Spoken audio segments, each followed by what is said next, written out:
Saudara-saudara yang dikasihi Tuhan, pada saat ini kita akan melaksanakan kebaktian Minggu Paskah ketiga. Sebelum mulai ibadah, marilah kita mempersiapkan hati dan pikiran kita kepada Tuhan.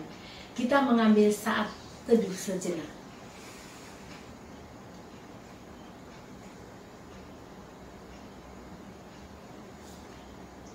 Saudaraku, gema peringatan Paskah masih dan akan selalu terdengar di dalam kehidupan kita.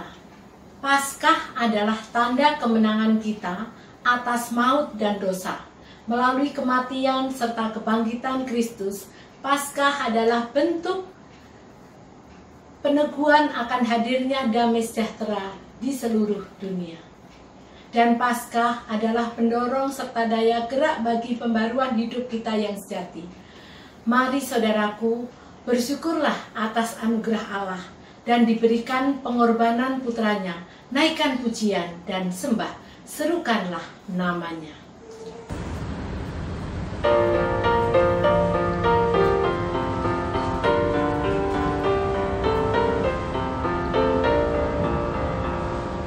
Bersyukurlah pada Tuhan, serukanlah namanya, bernyanyilah bagi Tuhan, mari bermazmurlah. Pujilah Tuhan hai jiwaku, pujilah namanya. Aku hendak bernyanyi seumur hidupku, hatiku siap ya Tuhan, bernyanyi dan bermazmur, karena Engkau maha baik, setia dan benar. Pujilah Tuhan hai jiwaku, pujilah namanya.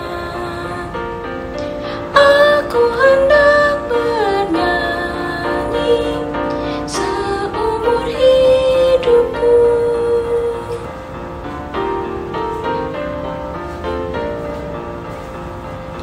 Aku hendak mengagungkan Allahku dan Rajaku, dan memuliakan namanya untuk selamanya.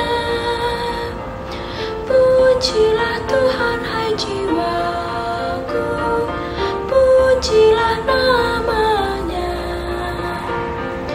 Aku hendak bernyanyi seumur hidupku. Jemaat yang kasih Tuhan, mari kita awali ibadah ini dengan pengakuan bahwa pertolongan kita adalah dalam nama Tuhan yang menjadikan langit dan bumi. Kasih karunia dan damai sejahtera dari Allah Bapa kita dan dari Tuhan Yesus serta dari Roh Kudus menyertai saudara sekalian. Dan beserta saudara juga. Allah yang maha baik, pada saat ini kami datang dan berhimpun untuk beribadah, mengarahkan hati dan pikiran kepadamu. Masih di dalam masa pengenangan akan karya keselamatan Kristus, bersama-sama kami akan merenungkan tema hidup yang dibarui oleh Sang Firman. Ya Allah, kami percaya bahwa karya keselamatan yang Engkau hadirkan di dalam Kristus mendatangkan pembaruan dalam hidup kami.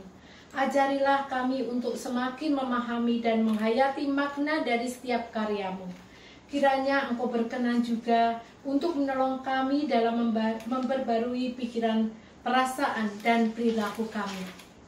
Sebagai orang-orang yang telah mengaku percaya kepada Kristus, di dalam Kristus, Sang Firman yang sejati, kami berdoa. Amin.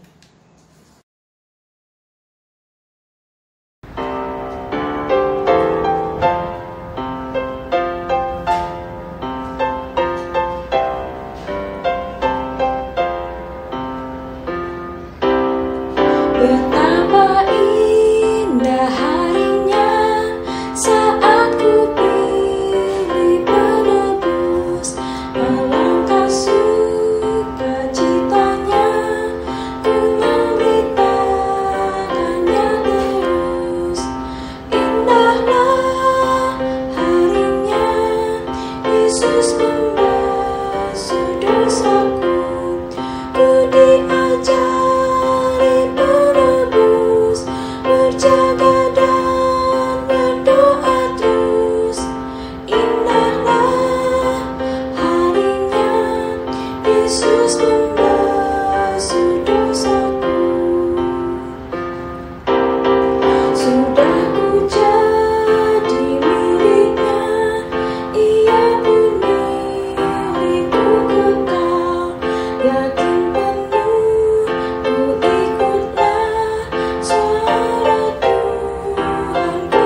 Setiap janji hatiku kembali ku penuhilah sampai kepada ajalku.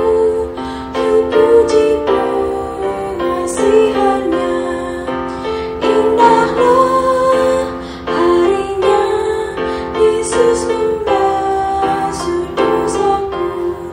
Ku diajari penebus berjaga dan berdoa terus.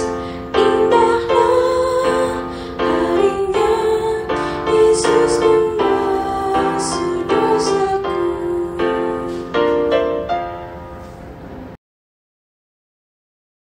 Saudara-saudara yang dikasihi Tuhan, kita akan menaikkan doa pengakuan dosa dan permohonan pengampunan dari Tuhan. Saya akan membuka dan mengantarkan saudara-saudara untuk menaikkan doa pribadi dan kemudian akan kita tutup bersama-sama. Mari kita berdoa. Bapa kami yang murah hati, kembali kami datang menghadap kehadirat-Mu sebagai anak-anak-Mu yang rapuh. Kami seringkali mendukakan hati Bapa melalui sikap perbuatan kami yang tidak berkenan bagi-Mu. Dengarlah doa pengakuan dosa dan permohonan pengampunan yang kami panjatkan pribadi lepas pribadi.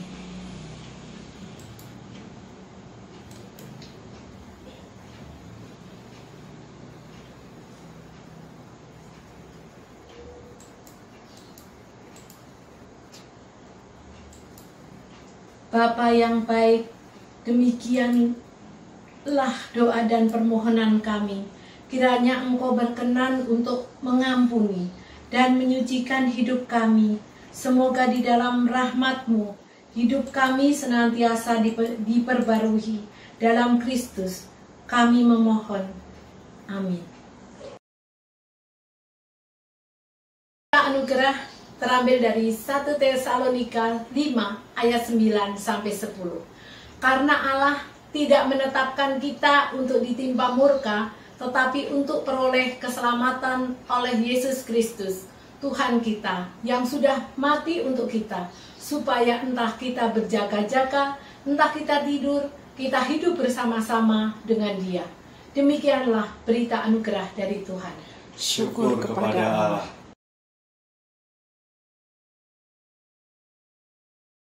Mari jemaat Tuhan, kita berdoa bersama. Ya Tuhan, yang adalah sumber kehidupan kami, pengharapan kami di tengah segala situasi yang kami hadapi. Kami datang ke hadirat-Mu ya Bapa, untuk mengucap syukur, untuk memuji dan memuliakan nama Tuhan bersama-sama, sambil juga mendengar suara Tuhan di dalam kehidupan kami ya Bapa. Biarlah pada saat ini ya Tuhan, Engkau naungi kami satu persatu, untuk dapat dimampukan untuk mengerti apa maksud firman-Mu dalam kehidupan kami sehari-hari. Dan bukan hanya berhenti di situ pula ya Bapa. Tuhan mampukan kami untuk dapat melaksanakannya dalam kehidupan kami sehari-hari. Ya Bapa, berkatilah para lektor yang akan membaca firman, dan pemazmur dan hamba-Mu yang akan menyampaikan firman. Biarlah berkat yang sama dari Tuhan saja menaungi kami semua. Ya Tuhan, berbicara kepada kami. Kami sedia untuk mendengarkan. Di dalam Kristus kami berdoa dan bersyukur. Amin. Pertama diambil dari kitab Kisah Para Rasul 2 ayat 14, dilanjutkan ayat 36 sampai 41. Maka bangkitlah Petrus berdiri dengan ke-11 rasul itu, dan dengan suara nyaring ia berkata kepada mereka, "Hai kamu orang Yahudi dan kamu semua yang tinggal di Yerusalem, ketahuilah dan camkanlah perkataanku ini. Jadi seluruh kaum Israel harus tahu dengan pasti bahwa Allah telah membuat Yesus yang kamu salibkan itu menjadi Tuhan dan Kristus." Ketika mereka mendengar hal itu, hati mereka sangat terharu. Lalu mereka bertanya kepada Petrus dan rasul-rasul yang lain, "Apakah yang harus kami perbuat, saudara-saudara?" Jawab Petrus kepada mereka, "Bertobatlah dan hendaklah kamu masing-masing memberi dirimu dibaptis dalam nama Yesus Kristus untuk pengampunan dosamu. Maka kamu akan menerima karunia Roh Kudus. Sebab bagi kamulah janji itu dan bagi anak-anakmu dan bagi orang yang masih jauh, yaitu sebanyak yang akan dipanggil oleh Tuhan Allah kita. Dan dengan banyak perkataan lain lagi ia memberi suatu kesaksian yang sungguh-sungguh, dan ia mengecam dan menasehati mereka. Katanya, berilah dirimu diselamatkan dari angkatan yang jahat ini. Orang-orang yang menerima perkataannya itu memberi diri dibaptis, dan pada hari itu jumlah mereka bertambah kira-kira 3.000 jiwa. Demikianlah sabda Tuhan. Syukur kepada Allah.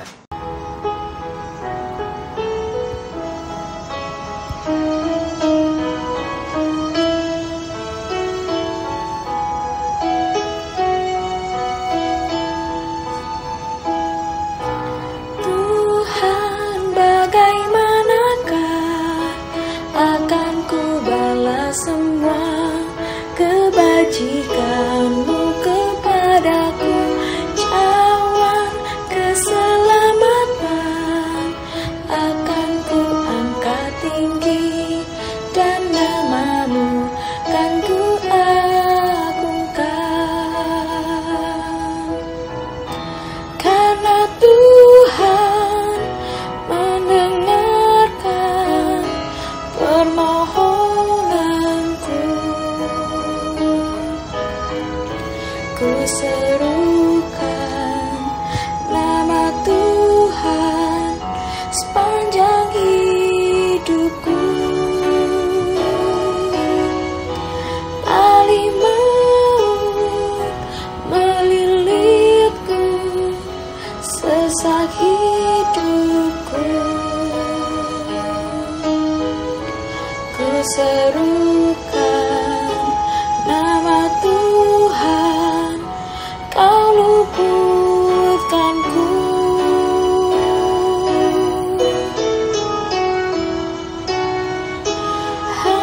Bagaimanakah akan ku balas semua kebajikan-Mu kepadaku? Cawan keselamatan akan ku angkat tinggi, dan nama-Mu kan ku agungkan. Di hadapan umat Tuhan yang menyembahnya, ku berjanji kan membayar semua nazarku. Sesungguhnya berhargalah di mata Tuhan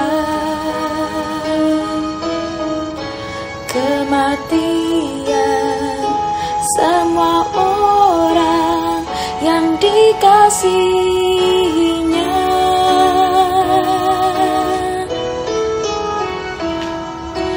Tuhan, bagaimanakah akan ku balas semua kebajikan-Mu kepadaku? Cawan keselamatan akan ku angkat tinggi, dan nama-Mu kan ku agungkan. Ya Tuhanku, ku hamba-Mu dari perempuan.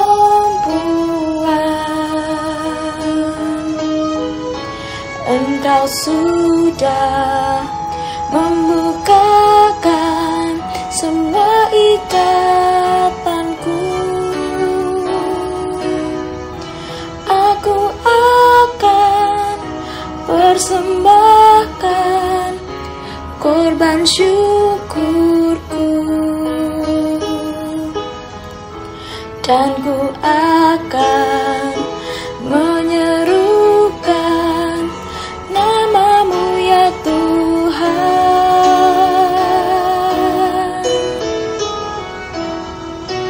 Tuhan, bagaimanakah akan ku balas semua kebajikan-Mu kepadaku? Cawan keselamatan akan ku angkat tinggi, dan nama-Mu kan ku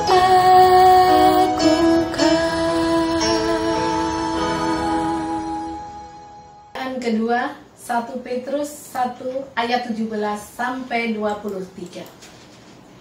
Dan jika kamu menyebutnya Bapa, yaitu Dia yang tanpa memandang muka menghakimi semua orang menurut perbuatannya, maka hendaklah kamu hidup dalam ketakutan selama kamu menumpang di dunia ini. Sebab kamu tahu bahwa kamu telah ditebus dari cara hidupmu yang sia-sia, yang kamu warisi dari nenek moyangmu itu, bukan dengan barang yang fana, bukan pula dengan perak atau emas, melainkan dengan darah yang mahal, yaitu darah Kristus yang sama seperti darah anak domba yang tak bernoda dan tak bercacat. Ia telah dipilih sebelum dunia dijadikan, tetapi karena kamu baru menyatakan dirinya pada zaman akhir, oleh Dialah kamu percaya kepada Allah yang telah membangkitkan Dia dari antara orang mati dan yang telah memuliakannya, sehingga imanmu dan pengharapanmu tertuju kepada Allah. Karena kamu telah menyucikan dirimu oleh ketaatan kepada kebenaran, sehingga kamu dapat mengamalkan kasih persaudaraan yang tulus ikhlas. Hendaklah kamu bersungguh-sungguh saling mengasihi dengan segenap hatimu, karena kamu telah dilahirkan kembali, bukan dari benih yang fana, tetapi dari benih yang tidak fana, oleh firman Allah, yang hidup dan yang kekal. Demikianlah firman Tuhan. Syukur kepada Allah. Bacaan Injil diambil dari Injil Tuhan Yesus Kristus menurut Lukas pasal 24 ayat 13 sampai 35.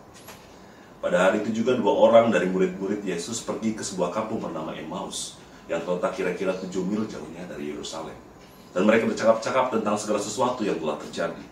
Ketika mereka sedang bercakap-cakap dan bertukar pikiran, datanglah Yesus sendiri mendekati mereka, lalu berjalan bersama-sama dengan mereka. Tetapi ada sesuatu yang menghalangi mata mereka, sehingga mereka tidak dapat mengenal Dia. Yesus berkata kepada mereka, "Apakah yang kamu percakapkan sementara kamu berjalan?" Maka berhentilah mereka dengan muka muram. Seorang dari mereka namanya Kleopas menjawabnya, "Adakah engkau satu-satunya orang asing di Yerusalem yang tidak tahu apa yang terjadi di situ pada hari-hari belakangan ini?" Katanya kepada mereka, "Apakah itu?" Jawab mereka, "Apa yang terjadi dengan Yesus orang Nazaret? Ia adalah seorang nabi yang berkuasa dalam pekerjaan dan perkataan di hadapan Allah dan di depan seluruh bangsa kami. Tetapi imam-imam kepala dan pemimpin-pemimpin kami telah menyerahkan Dia untuk dihukum mati, dan mereka telah menyalibkannya. Padahal kami dahulu mengharapkan bahwa Dialah yang datang untuk membebaskan bangsa Israel. Tetapi sementara itu telah lewat 3 hari sejak semuanya itu terjadi. Tetapi beberapa perempuan dari kalangan kami telah mengejutkan kami. Pagi-pagi buta mereka telah pergi ke kubur dan tidak menemukan mayatnya. Lalu mereka datang dengan berita bahwa telah kelihatan pada mereka malaikat-malaikat yang mengatakan bahwa Ia hidup. Dan beberapa teman kami telah pergi ke kubur itu dan mendapati bahwa memang benar yang dikatakan perempuan-perempuan itu, tetapi Dia tidak mereka lihat. Lalu Ia berkata kepada mereka, "Hai kamu orang bodoh, betapa lambannya hatimu, sehingga kamu tidak percaya segala sesuatu yang telah dikatakan para nabi. Bukankah Mesias harus menderita semuanya itu untuk masuk ke dalam kemuliaannya?" Lalu Ia menjelaskan kepada mereka apa yang tertulis tentang Dia dalam seluruh kitab suci, mulai dari kitab-kitab Musa dan segala kitab nabi-nabi. Mereka mendekati kampung yang mereka tuju, lalu Ia berbuat seolah-olah hendak meneruskan perjalanannya. Tetapi mereka sangat mendesaknya, katanya, "Tinggallah bersama-sama dengan kami, sebab hari telah menjelang malam dan matahari hampir terbenam." Lalu masuklah Ia untuk tinggal bersama-sama dengan mereka. Waktu Ia duduk makan dengan mereka, Ia mengambil roti, mengucap berkat, lalu memecah-mecahkannya dan memberikannya kepada mereka. Ketika itu terbukalah mata mereka, dan mereka pun mengenal Dia. Tapi Ia lenyap dari tengah-tengah mereka. Kata mereka seorang pada yang lain, "Bukankah hati kita berkobar-kobar ketika Ia berbicara dengan kita di tengah jalan, dan ketika Ia menerangkan kitab suci kepada kita?" Lalu bangunlah mereka dan terus kembali ke Yerusalem. Di situ mereka mendapati ke-11 murid itu. Mereka sedang berkumpul bersama-sama dengan teman-teman mereka. Kata mereka itu, "Sesungguhnya Tuhan telah bangkit dan telah menampakkan diri kepada Simon." Lalu kedua orang itu pun menceritakan apa yang terjadi di tengah jalan dan bagaimana mereka mengenal dia pada waktu ia memecah-mecahkan roti. Demikianlah pembacaan Injil Tuhan kita Yesus Kristus. Yang berbahagia adalah kita yang mendengarkannya dan yang melakukannya dalam kehidupan kita sehari-hari. Haleluya. Haleluya, haleluya,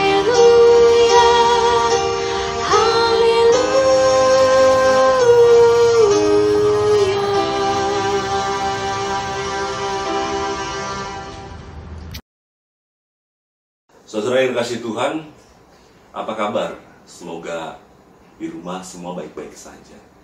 Ya, di dalam situasi pandemi COVID-19 ini, kita semua rasanya dituntut untuk merespon segala perubahan-perubahan yang terjadi. Apalagi perubahan yang terjadi itu cepat sekali, drastis sekali, yang menyangkut segala aspek kehidupan kita.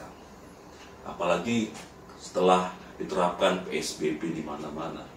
Hampir semua kegiatan ekonomi pun terbatasi. Dalam pekerjaan kita pun harus bekerja di rumah. Lalu pusat-pusat perbelanjaan pun dibatasi jam operasionalnya. Lalu kegiatan juga belajar mengajar pun, anak-anak pun harus juga dirumahkan. Semuanya segala serba terbatas. Dan kita semua dituntut untuk menyikapi segala perubahan yang cepat ini. Dan itu tidaklah mudah. Nah, tapi di sisi lain, di tengah situasi ini, saya melihat ada orang-orang yang begitu cepat merespon dengan perubahan yang cepat ini. Mereka meresponnya dengan baik untuk mencari dan meraup keuntungan. Nah, salah satu contohnya mungkin Bapak Ibu juga melihatnya, yaitu penjual-penjual masker di pinggir jalan. Kita melihat setelah pandemi ini banyak sekali orang yang berjual masker. Ada yang berjual di pinggir jalan, ada yang juga door to door berjualan masker di tengah kelangkaan yang terjadi. Lalu yang kedua, menurut saya patut juga diperhitungkan ketika mulai situasi ini mulai memburuk, mulailah ada bermunculan tukang-tukang semprot disinfektan dadakan yang banyak juga bermunculan. Mungkin juga datang ke rumah saudara-saudara yang di rumah. Mereka berkeliling ke komplek-komplek, ke kampung-kampung, menawarkan jasa mereka. Ada yang ditarifkan, ada juga yang seikhlasnya katanya. Tapi mereka adalah orang-orang yang merespon dengan cepat situasi.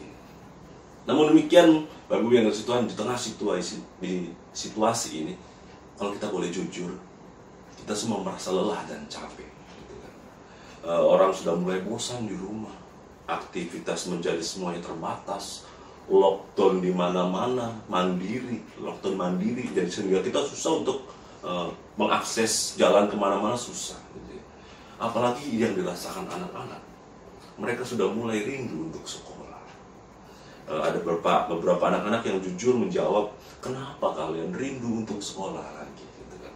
Mereka jujur menjawab, kita ingin sekolah lagi karena apa? Mengharapkan jajannya. Karena kebanyakan mereka di stop jajannya ketika harus dirumahkan. Lalu mereka kenapa juga rindu sekolah? Karena ingin bermain dengan teman-teman, berkumpul bersama dengan teman-teman mereka. Mereka dalam situasi memang bosannya luar biasa. Bosannya itu udah tingkat dewa. Maka dari itu Bapak Ibu ini juga harus menjadi perhatian bagi kita semua sebagai orang tua. Harus menjadi pembimbing mereka dan memberi semangat mereka supaya menghadapi situasi ini dengan baik. Walaupun kita sendiri stres menghadapi situasi ini. Saudara yang kasih Tuhan, perubahan yang drastis juga dialami oleh para murid, terutama dalam bacaan kita pada hari ini.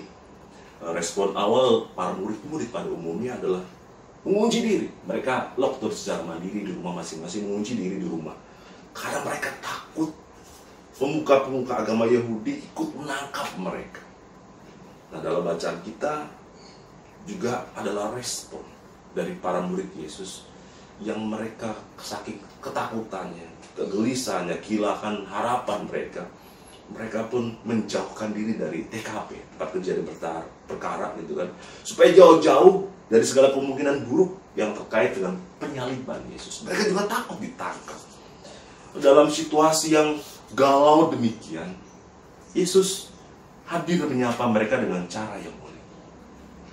Yesus ikut menjadi teman seperjalanan murid-murid ini, mendengar mereka, dan hingga tinggal bersama dengan mereka, walaupun hanya untuk sesaat. Yesus bertanya kepada mereka, apa yang mereka bincangkan? Lalu mereka menjelaskan bahwa guru mereka, bahkan mereka akui dan percayai, dia adalah nabi yang punya kuasa. Disalibkan, mati. Bapak Ibu yang dikasih Tuhan, dan mereka juga terungkap tentang bagaimana Yesus dipandang sebagai Mesias. Walaupun Mesias yang mereka harapkan adalah Mesias yang menjadi pahlawan nasional yang akan membebaskan dan memerdekakan bangsa mereka dari kekangan penjajahan. Itu yang ada di dalam pikiran para murid.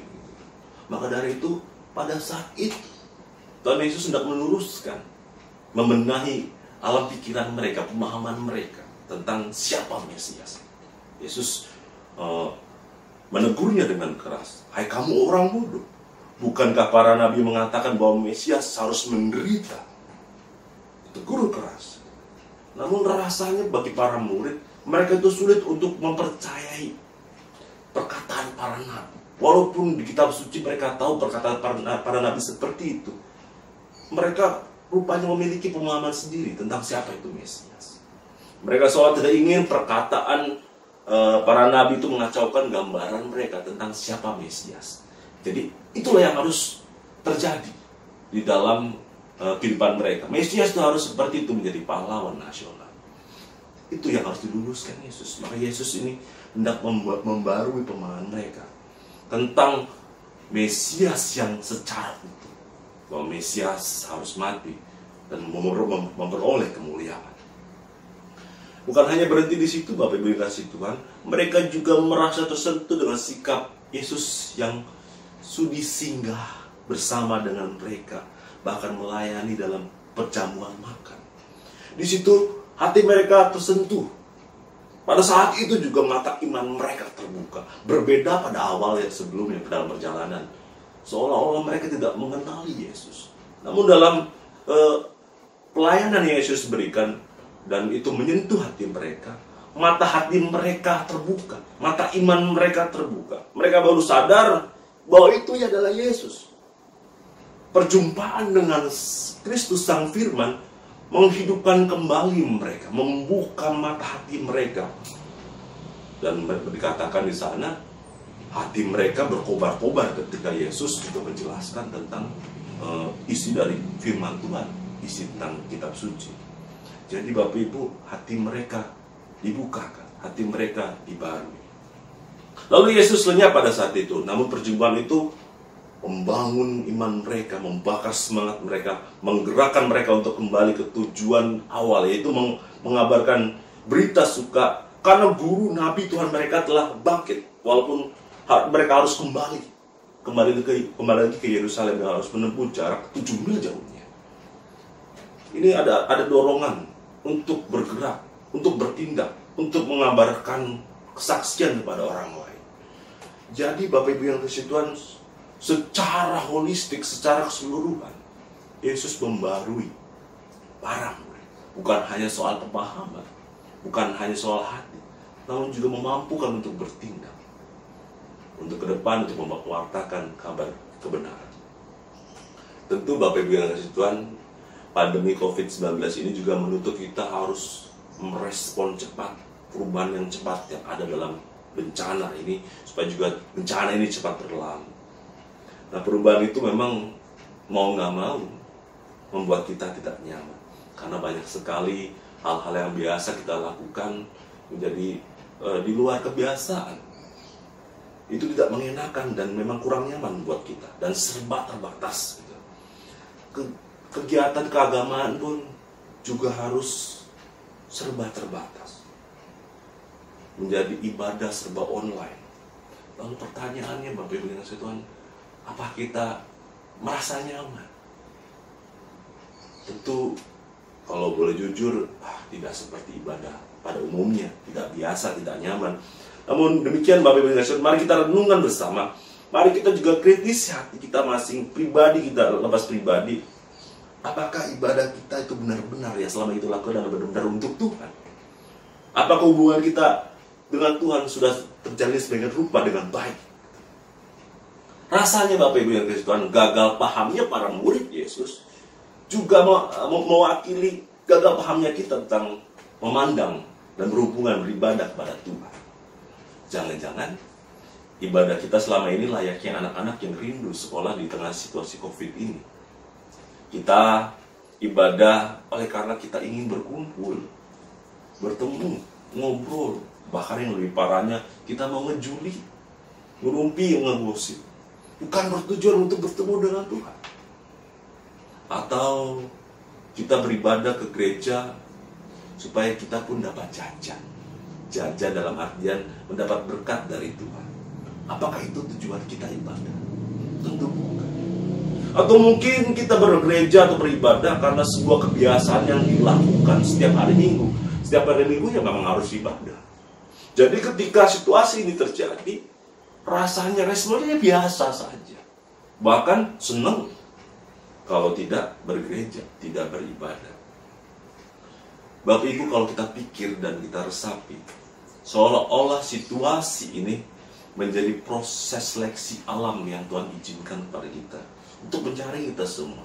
Pada akhirnya tersaring mana yang adalah benar-benar penyembah Tuhan, yang beribadah kepada Tuhan, mana-mana juga orang-orang manusia yang menjadi penyembah-penyembah semu. Mudah-mudahan kita semua adalah murni menyembah Tuhan dan mencari Tuhan dalam segala ibadah dan doa kita. Nah, kalau meminjam bahasanya Gusmus, situasi ini katanya, Corona memurnikan agama. Ketika bencana ini datang, kita semua dipaksa untuk mencari Tuhan. Karena kita membutuhkan Tuhan, karena kita merasa takut, karena kita merasa kalut. Kita jadi mencari Tuhan. Namun mencari Tuhannya lagi tidak menjadi terbatas. Bukan lagi ke gedung gereja, bukan lagi ke tanah suci sana. Melainkan mencari Tuhan itu dalam kesendirian kita masing-masing. Kesunyian kalbu kita, di tengah ketakutan kita. Kita semua diajarkan Bapak Ibu yang kasih Tuhan, Tuhan itu bukan melulu pada keramaian, keriuhan, dan kemeriahan ibadah semata. Tuhan juga bukan dulu pada ritual-ritual ibadah yang terjadi. Namun Tuhan itu ada dalam jalan keputusasaan kita di tengah dunia yang berpenyakit, yang seperti yang kita hadapi ini. Situasi ini, keadaan ini menyadarkan kita semua Bapak Ibu bahwa tidak boleh ada yang tersisa. Tersisa hanya cuma Tuhan saja. Biarlah kita tempatkan kembali Tuhan pada tempat yang semestinya dalam segala ritual kita, ibadah kita, pengabdian kita kepada Tuhan. Hanya Tuhan sendiri yang tersisa dalam kehidupan kita. Bukan yang lain, bukan mau kita, bukan benak kita, pemahaman kita tentang diri kita tentang Tuhan. Tapi bila Tuhan itu hadir dan menyapa kita semua dalam segala kebingungan kita bersama Dia. Temukan Dia di saat teduh kita. Temukan Dia di dalam keputusasaan kita. Mari bawa segala keluh kesah kita, ketakutan kita hanya kepada Tuhan saja. Mari saudaraku, datangi Tuhan. Temui Tuhan dengan ketulusan hati. Bukan dengan kemauan kita masing-masing, namun tulus bertemu dengan Tuhan karena kita sungguh membutuhkan Tuhan. Sungguh ingin punya pengharapan pada Tuhan, karena hanya Tuhanlah satu-satunya sumber pengharapan kita. Mari kita barui pemahaman kita tentang ibadah kita, tentang Tuhan kita. Barui juga hati kita. Kita harus benar-benar untuk menyembah Tuhan saja. Jadi mari Bapak Ibu yang kasih Tuhan, perubahan dan pembaruan yang dibaharui oleh Tuhan itu soal kemauan pribadi kita lepas pribadi. Jadi jangan tunggu kita semua dirumahkan oleh Tuhan di rumah Bapa. Semoga Tuhan memberkati kita semua. Amin.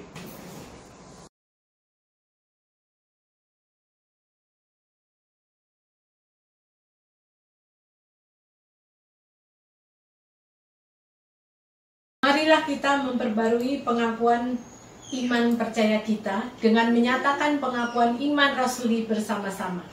Aku percaya kepada Allah Bapa yang Maha Kuasa, Khalik langit dan bumi, dan kepada Yesus Kristus, anaknya yang tunggal Tuhan kita, yang dikandung daripada Roh Kudus, lahir dari anak darah Maria, yang menderita di bawah pemerintahan Pontius Pilatus, disalibkan, mati dan dikuburkan, turun ke dalam kerajaan maut. Pada hari yang ketiga bangkit pula dari antara orang mati, naik ke surga, duduk di sebelah kanan Allah, Bapa yang Maha Kuasa, dan akan datang dari sana untuk menghakimi orang yang hidup dan yang mati. Aku percaya kepada Roh Kudus, gereja yang kudus dan am, persekutuan orang kudus, pengampunan dosa, kebangkitan orang mati, dan hidup yang kekal. Mari kita berdoa. Kami bersyukur ya Tuhan atas kesempatan yang masih Engkau berikan kepada kami ya Bapak, untuk Engkau perbarui melalui firman yang sama-sama kami dengar pada hari ini ya Bapak. Biarlah kami pun ya Bapak tersadarkan melalui firman-Mu ya Bapak, bahwa kami membutuhkan Engkau, bahwa kami pun harus mengandalkan Engkau di segala situasi kehidupan kami, termasuk dalam menghadapi situasi COVID-19 ini ya Bapak.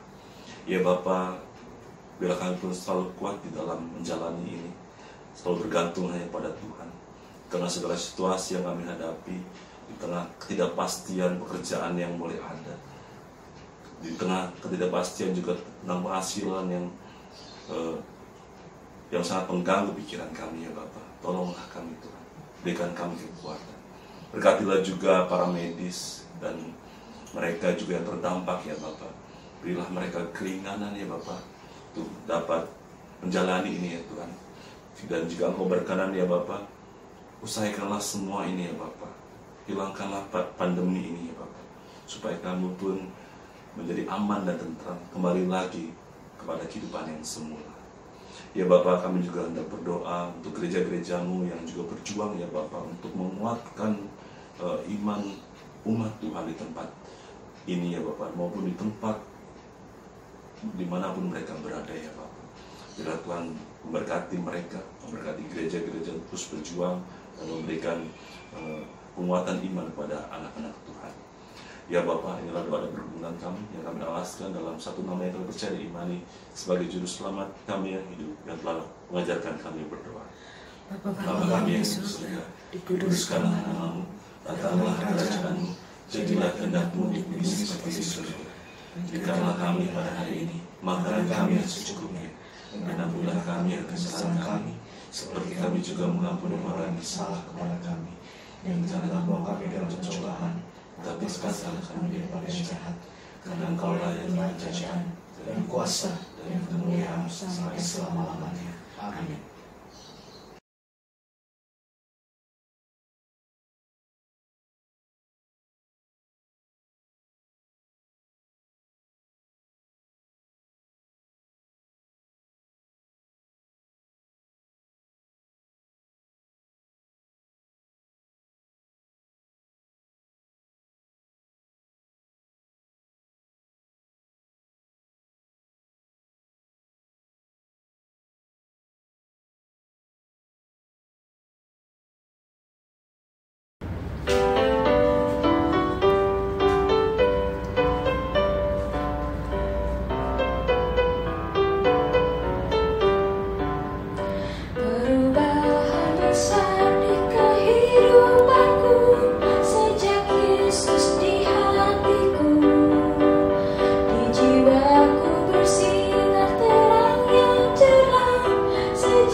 Jemaat yang dikasihi Tuhan, marilah kita undur dari ibadah ini, dan marilah kita terus diperbaharui oleh Tuhan, dan biarlah Tuhan sang sumber kehidupan selalu memimpin kehidupan kita di tengah situasi apapun. Dan marilah kita terima berkat Tuhan. Tuhan memberkati kita dan melindungi kita. Tuhan menyertai kita dengan wajah-Nya dan memberi kita kasih karunia. Tuhan mengharapkan wajah-Nya kepada kita dan memberi kita damai sejahtera sekarang sampai selamanya.